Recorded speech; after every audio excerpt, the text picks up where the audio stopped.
दोस्तों, आज हम बात करेंगे क्रॉसिंग ऑफ चेक्स के ऊपर। क्रॉसिंग ऑफ चेक क्या होता है, उसके अलग अलग टाइप कौन से हैं, उसके बारे में हम बात करेंगे। जनरली चेक के दो मेजर टाइप होते हैं, एक होता है ओपन चेक और दूसरा होता है cross cheque. All the cheques which are not cross cheque are open checks.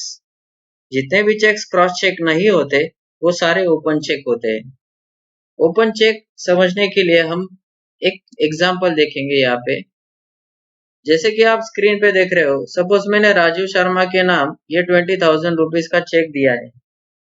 ये 20,000 रुपीज का चेक मिलने के बाद राजू शर्मा के पास दो ऑप्शन है।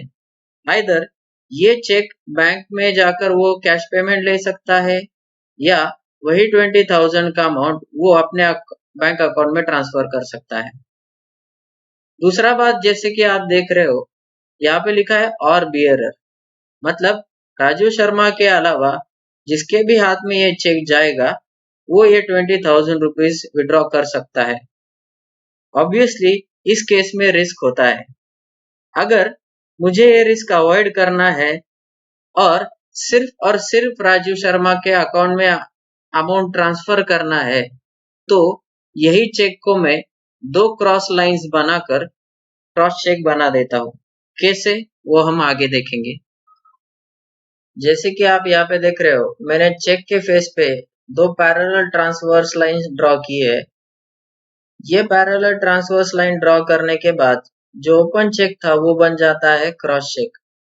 जब ये चेक क्रॉस चेक बन जाता है तो ये जो पेई है मिस्टर राजीव शर्मा, उसको ये 20,000 का अमाउंट कैश में नहीं मिलेगा। वो अमाउंट उसके अकाउंट में ही सिर्फ ट्रांसफर हो सकता है चेक रिप्रेजेंट करने के बाद। मैंने यहाँ पे लिख भी दिया है, no cash payment to be made to payee. Payee को मतलब राजू शर्मा को कैश पेमेंट नहीं मिलेगा। Payment can only be made into the bank account. अभी चेक क्रॉस करने के लिए सिर्फ पैरेलल लाइंस ड्रॉ करना ही एक ऑप्शन है क्या? नहीं। ये पैरेलल लाइंस के बीच में आप उनको ब्लैंक भी रख सकते हो, या ये तीन वर्ड्स वो पैरेलल लाइंस के बीच में आप लिख भी सकते हो, एंड कंपनी, नॉट नेगोशिएबल और अकाउंट पेई। और इसी बेसिस पे चेक के अलग अलग टाइप्स, क्रॉसिंग ऑफ चेक के अलग अलग टाइप्स है, वो हम आगे देखेंगे। पहला टाइप है जनरल क्रॉसिंग। एग्जैक्टली होता क्या है ये जनरल क्रॉसिंग, वो पहले हम देखेंगे। Two parallel transverse line drawn on the face of the cheque, generally on top left corner, with or without the words and company, not negotiable or account pay। General crossing में आप check के face पे इस तरह से दो parallel transverse line draw कर सकते हो, या यही ट्रांसवर्स लाइन के बीच में आप एंड कंपनी, नॉट नेगोशिएबल और अकाउंट पे इस तरह के वर्ड्स भी यूज कर सकते हो as per the need. Suppose मैंने ये पैरेलल लाइंस के बीच में XYZ एंड कंपनी ये वर्ड इंक्लूड कर दिया, तो ये चेक XYZ कंपनी के अकाउंट में ही जा सकता है। इसका पेमेंट उनके अकाउंट में ही हो सकता है। दूसरी बात, द होल्डर और पेई cannot get the payment at the counter but through the bank only.